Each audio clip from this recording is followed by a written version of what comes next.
আমাদের শরীরের সবথেকে গুরুত্বপূর্ণ জয়েন্টগুলোর একটা হলো কিন্তু আমাদের হাঁটু।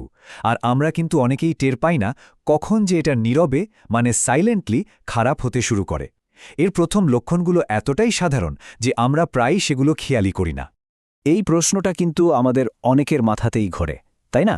বিশেষ করে যখন হাঁটুতে হঠাৎ করে একটা খচখচানি বা অস্বস্তি হয়।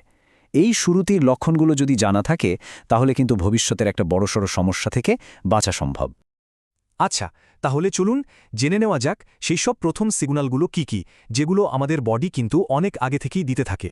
একটু ভাবুন তো, হয়তো আপনি অনেকক্ষণ বসেছিলেন, হঠাৎ উঠতে গেলেন আর হাঁটুতে একটা চিনচিনে ব্যথা, বা ধরুন কয়েকটা সিঁড়ি বেয়ে উঠতেই মনে হচ্ছে আর পারছেন না। হ্যাঁ, এগুলোই কিন্তু সেই প্রথম ওয়ার্নিং সাইন। শুনতে হয়তো অবাক লাগছে, কিন্তু এটাই সত্যি।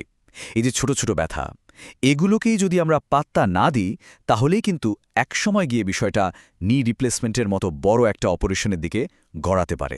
তাই সময় থাকতে সাবধান হওয়াটা কিন্তু খুব জরুরি। তবে ঘাবড়ানোর কিছু নেই, কারণ সমাধানটা কিন্তু আমাদের নিজেদের হাতেই আছে। আর এর সবচেয়ে ভালো উপায় হল প্রিভেনশন বা প্রতিরোধ।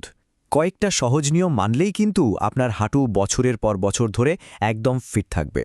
তো চলুন এখন সেই সহজ কিন্তু সুপার এফেক্টিভ উপায়গুলো দেখে নিই, যেগুলো আপনার হাঁটুকে একটা লং টার্ম প্রোটেকশন দেবে।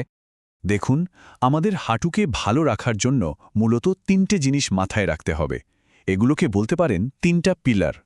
১. ওজন কন্ট্রোলে রাখা। ২. ঠিকঠাক ব্যায়াম করা। আর ৩. হেলদি খাবার খাওয়া। এর যে কোনো একটা নড়বড়ে হলেই কিন্তু পুরো চাপটা এসে পড়ে আপনার হাঁটুর ওপর। ব্যাপারটা একদম সিম্পল। আপনার শরীরের ওজন যত বাড়বে, হাঁটাচলা করার সময় আপনার হাঁটুর জয়েন্টের ওপর চাপও কিন্তু তত বাড়বে।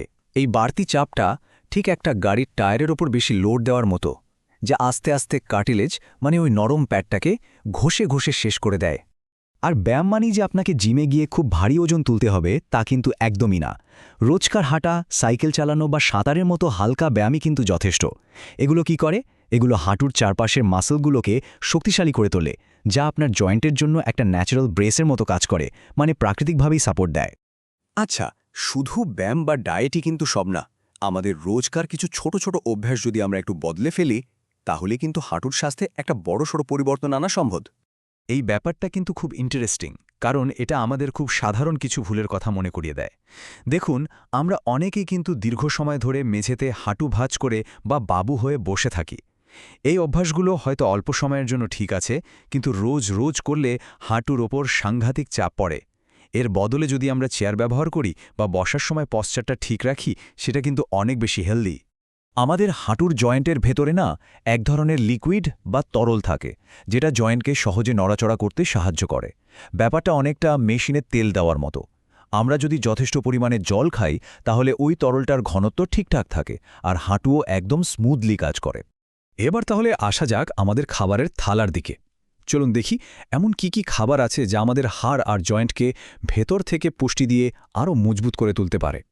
দেখুন, আমাদের হাড়কে যদি একটা ক্যালসিয়ামের দুর্গ ভাবেন, তাহলে সেই দুর্গের দরজা খোলার চাবিটা হলো ভিটামিন ডি। কারণ ভিটামিন ডি কিন্তু ক্যালসিয়ামকে শরীরে অ্যাবজর্ব হতে সাহায্য করে। তাই দুধ, ডিম আর বিভিন্ন সামুদ্রিক মাছের মতো খাওয়া রোজকার ডায়েটে রাখাটা খুব জরুরি। এগুলো আপনার হাড়কে ভেতর থেকে শক্তিশালী করবে। আর সবশেষে যে কথাটা না বললেই নয়, সেটা হলো নিজের শরীরের কথা শুনুন। যে কোনো অস্বাভাবিকতাকে গুরুত্ব দিন।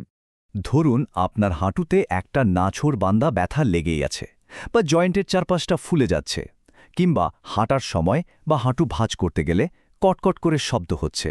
এই লক্ষণগুলো দেখলে কিন্তু একদমই অবহেলা করবেন না। সুতরাং আসল কথাটা হলো, সমস্যা যখন ছোট তখনই ডাক্তারের কাছে যান।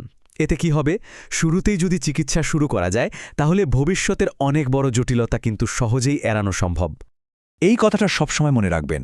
আপনার হাঁটুর যত্ন আজই শুরু করুন। ভবিষ্যতের জন্য সেরা প্রস্তুতি নেওয়ার সময় কিন্তু আজকেই।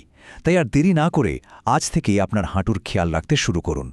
মনে রাখবেন, আজকের এই ছোট ছোট হেলদি হ্যাবিটগুলোই কিন্তু আপনার ভবিষ্যতের সচল আর ব্যথামুক্ত জীবনের চাবিকাঠি।